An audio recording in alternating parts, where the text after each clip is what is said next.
আসসালামু আলাইকুম। আবারও আমাদের আনোয়ারায় ৮ বছরের শিশু দর্শন, আনোয়ার ডেকোরেশনের কর্মচারী যে শিশুটি দর্শন হয়েছে, একটি ৮ বছরের শিশু। বুঝতেছি না আমাদের আনোয়ারায় দর্শন বাড়ি গেছে। কিছুদিন আগে রায়পুর একটা ৭ বছরের মতো শিশু দর্শন হয়েছিল, আবার কিছুদিন পর আনোয়ার আবার একটা হচ্ছে ৮ বছরের শিশু।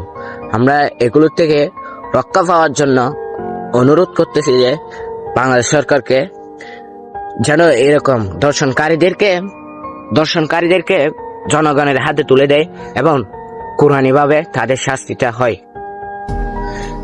কিরকম আপনি যদি দেখেন, সৌদি আরব দিকে দেখেন, আরব দেশের দিকে দেখেন, এরকম দর্শনকারী, তারপরে চুরি করা, ছিনতাইকারী করা, ওদেরকে মাটিতে বা সবার সামনে বসে দূর থেকে গুলি করা হয় এবং কিছু মানুষ তাদেরকে ইট মানে বিভিন্ন ধরনের কিছু নিক্ষেপ করে। এরকম শাস্তিগুলো যেন দেওয়া হয়। আর বাংলাদেশে বেড়ে গেছে কিছু ষড়যন্ত্রগুলো, মানে বাংলাদেশের যত শিশু আছে তাদের উপর কি সুখ দিয়েছে, মানে শিশুদেরকে এরকম করলে বাংলাদেশের জনগণ কি সেটে যাবে।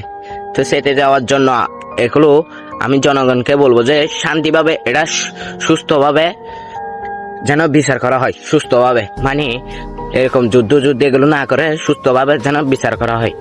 তো বিচার করার জন্য এরকম যদি সুস্থভাবে বিচারগুলো করে, তাহলে ওরাও এগুলো মানে এগুলো ষড়যন্ত্রগুলো করতে একটু বিরত থাকবে। আপনারা ওদের যেগুলো দর্শনকারী বা ছিনতাইকারী, ওদেরকে আপনি যদি ইসলামিক ভাবে যদি শাস্তি দেন, ওরা যাদের থেকে টাকা নিয়ে এগুলো করতেছে এগুলো করবে না, যারা টাকা দিচ্ছে ওরাও এরকম করবে না। তা আমার কথা হলো এতটুক, বেশি কথা বলবো না। আসলে আমরা ছোট মানুষ বেশি কথা বললে আবার এটা ভুল হয়ে যাবে। তো ভুল হলে মাফ করে দিবেন আপনারা।